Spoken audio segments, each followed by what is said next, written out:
Thank you and welcome to the show this morning. The topic this morning is Marcus Garvey and Africans in the Caribbean. And of course we have with us to talk about Marcus Garvey and Africans in the Caribbean, Dr. AAl-Hadid, the chairperson of the Africana Studies Department at Tennessee State University. Of course, Dr. AAl-Hadid, let me welcome you to the show once again. Thank you, Dr. Haynes. And to talk about another issue that we've discussed on many occasions, and this is the personality of an individual named Marcus Garvey. Yes. I think Marcus Garvey and Malcolm X and Martin Luther King, these are very, very significant individuals. And what we'd like to do today is to have you to talk about Marcus Garvey and to talk about Garvey as you found him in the Caribbean. And to have you to deal with that as an issue. But before we get into Marcus Garvey and Africans in the Caribbean, Dr. AAl-Hadid, let's have you to give us some information about your background, your education, and some of the things that were important in eventually leading you to the chairperson of the Africana Studies Department at Tennessee State University, and then we'll talk about other things. Yes. Well, I was born in Montgomery, Alabama at a time in American history when apartheid was very much in effect in that part of the world, and that sort of initiated my consciousness as it relates to identifying with our history and our culture.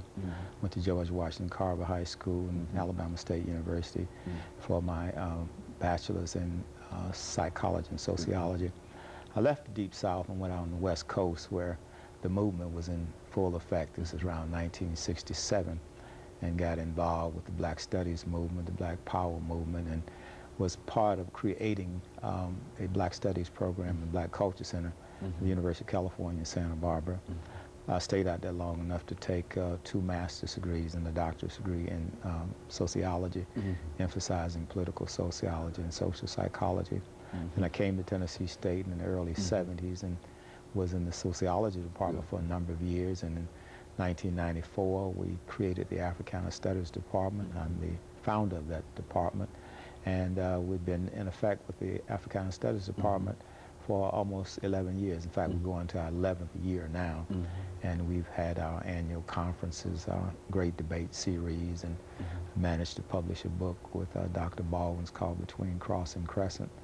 So we're moving right along, research, publications, and those things. Well, Dr. AAl-Hadid, you know, when we talk about Marcus Garvey, I think we're reminded that Marcus Garvey played a very, very significant role in trying to bring Africans together in the Caribbean. Let's talk about Africans in the Caribbean and Africans in the New World in a real sense. Where did all of these Africans come from, and how did they happen to be situated in that particular part of the world? And let's talk about it from that perspective. Okay.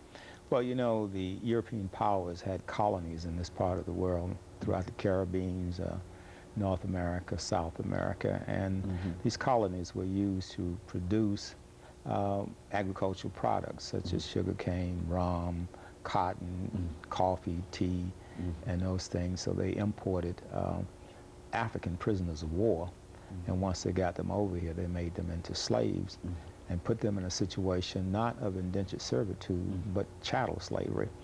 And so our first experiences as Africans was primarily in the Caribbean, because that's where the seasoning process took place. That's when the slaves were stripped of their names, their nationality, their religions, their culture, and their languages. And then once they were put in this docile state, then many of them were brought to the mainland along the eastern seaboard and the 13 colonies here.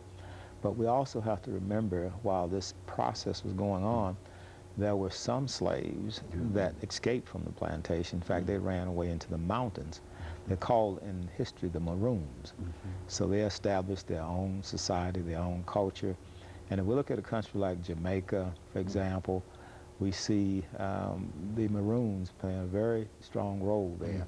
Out of that tradition came, say, the Rastafarians, came Marcus Garvey, and we saw the same thing in Haiti So the Maroons were the people that ran off the plantation, went into the mountain, established their own culture, society, and they played very instrumental roles in carrying on the slavery rebellions and ultimately leading to the independence of many of these Caribbean countries, as well as some of the South American countries like in Brazil and Guatemala and places like Suriname.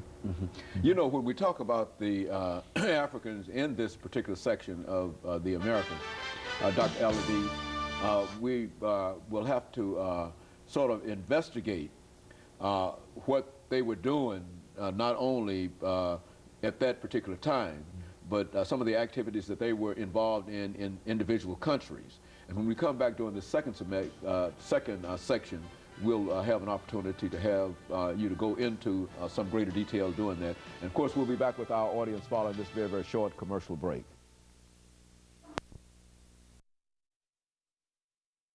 The topic is